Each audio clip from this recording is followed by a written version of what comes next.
I got bad news, folks. I got bad news. I can no longer support the direction that PlayStation is moving in. I don't understand why they would want to make more money to reinvest into the company to make more games. Why can't they just leave the games on PlayStation where only a select few of them ever hit 10 to 20 million? Like, why can't they just be happy with that? Like, why can't they just accept the fact that we as PlayStation gamers don't want PC gamers experiencing our greatness? Why can't they accept that?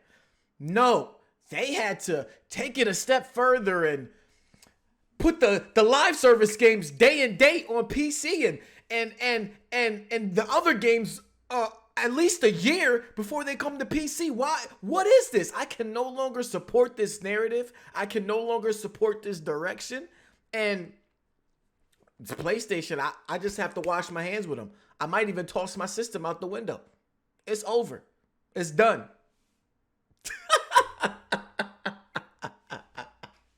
You see how ridiculous that sounds? You see how crazy y'all look? This news has got everybody feeling like the world is coming to an end, at least for PlayStation, where we it's over now. Like, a lot of y'all have a lot of egg on y'all face because y'all feel like when Xbox started putting their games on PC, that was the reason that they started to fail. But no, that's not the reason they started to fail. In fact, it might have factored in a little bit. I'll say a tiny bit. But I can name 3 other reasons off the top of my head that the Xbox, is in the position that it's in now. And putting their games on PC is not one of them. It's not nowhere near the top. Nowhere near the top. I can put the lack of, quality games. I can put shooting themselves in the foot with the launch of Xbox One. I can put their live service games not being up to par with others out there on the market. Like, the list goes on and on when it comes to the position that Xbox is in. In fact, numbers show that the Xbox Series is actually outpacing the Xbox One in sales.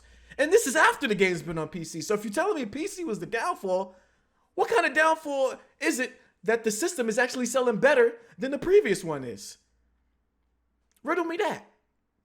I didn't even intro the damn video. I just started talking because I got a lot to say about this topic, I guess. What up? It's J-Main. Let's get back into it. Listen, PlayStation, Herman Hulst, the boss of PlayStation Studios, has confirmed that PlayStation will pretty much be bringing their live service games day and date to PlayStation and PC. And in terms of like their other single player, maybe the big budget AAA bangers, they're probably going to be at least a year gap in between those titles so that, they launch on PlayStation first and then they come to PC later. So I got a couple things that I want to read off here, and then we'll get right back into my thoughts and opinions about this topic. So PlayStation has confirmed its commitment to timed exclusivity for its first-party games, with PlayStation Studio head Herman Hulst saying that the future games will most likely have at least a year on PlayStation consoles before being released on PC. So as of right now, we've pretty much been seeing games that have been out for about 2 to 3 years that have been coming to PC from PlayStation. But as we know, they've been investing more money. They even have their own development studio for ports where they're getting they're getting more experience with bringing these games to PC. So the ports are going to be coming quicker. In fact, I expect this number to actually go down some more to about 6 months between the PlayStation and the PC release, because that still gives them a window to launch the games on PlayStation where, they get all the people that have the consoles to buy it, and potentially the person that has a PC might want to dip over there and buy a console to play that exclusive game. They might not want to wait. Now, I feel like most PC gamers, I know at least, they're okay with waiting, but you might get a few stragglers here and there that'll purchase the system, and then you can, try and entice them to stay within that ecosystem and purchase more things, and whether it be microtransactions, DLC, things of that nature. But I think the window is going to get shorter, and of course I'm okay with it. I don't think it'll ever be day and date, because I don't know why they would, erase that potential for someone that is also on the PC to buy a console as well.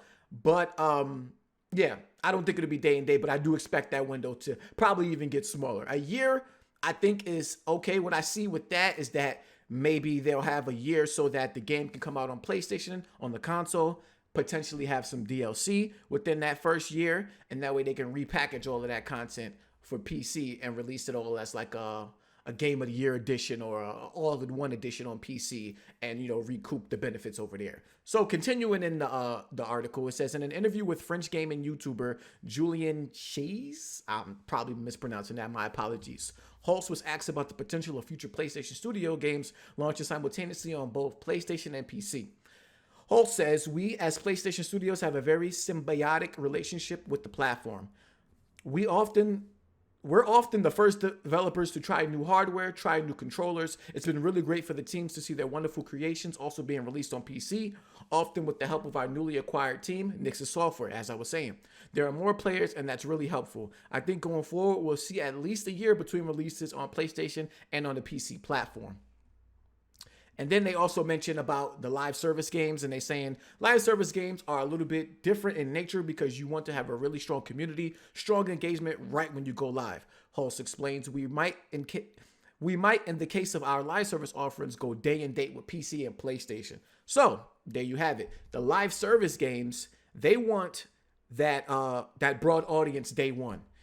They want as many players as possible because that is very key to a live service game. How many people can you keep on? How many people can you get to play it? And how many people can you get to stay on and playing over a long period of time? So for this, they want to expand it to as many people as they feel like they can possible without jeopardizing their ultimate goal.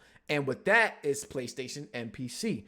I guess at this point, they don't feel those two would contradict each other, and they don't feel like they're in competition with PC and that nature. So they're going to put those games on both of those simultaneously. I'm okay with this as long as they have some great anti-cheats in place, because I like to play with cross-play on, because I like to test my skills on a controller against mouse and keyboard whenever I can. And I just don't want to deal with cheaters. I can understand mouse and keyboard. I'm going to be at a disadvantage, and I'm cool with that. I like to, test my skills, get better in that nature, but I can't rock with the cheaters. If the game is flooded with cheaters, then that crossplay is getting turned off. But I like to play with crossplay on. I just, a competitive guy, my competitive nature, you know what I'm saying? So I'm okay with this. Live service games coming day and date. That's cool. They're going to need to try and get these live service games popping because they have struggled in the past. PS3 era, they had some great concepts, great ideas, but the live service games, the multiplayer games, didn't really grasp the masses as they would have liked. So in this generation, they're investing more into the live service games. They want a piece of that pie, and they gonna need them things to be popping day one. So PC players, PlayStation players, all come together, and it'll be a nice, beautiful ceremony, right? Probably not. Anyway, so yeah, I'm okay with this. I actually have a bet with Press Start Kofi, actually Good Gaming Kofi, where we made the bet on Press Start that PlayStation big budget AAA games, that Horizon Zero Dawn won't come or be announced for PC the first year after it's been launched. So I still think I'm gonna win that. I think they probably won't announce Horizon for PC until the DLC for Forbidden West at least comes out. Like I said, so they can package things together and then put it out on PC. But I don't have a bet with them, but I am on record with the Press Start crew saying that I don't think it's going to ever be a day-and-day situation. And I'm standing on that. I just think they want to capitalize in both areas, like I said earlier in the video. So PlayStation is going to be fine. Everybody need to relax. They still making great games. They've been putting games on PC for about 2 years now. They still make some of the best games in the industry. That has not changed. So people need to chill. Is the messaging a little bit, muddy at the moment? Yes, we still waiting to hear what we got coming for the future of PlayStation 5. And I agree with everybody that's been complaining about that. But relax on the doom and gloom. Everything will be fine. The games are coming. The games will be great. And more players equals more money equals better games for us. All right? Rate the video, of course. Comment down in the comment section if you think I'm tripping or if you agree with me. Let me know. Subscribe to the channel if you're new, and I'll catch y'all in my next one. Peace.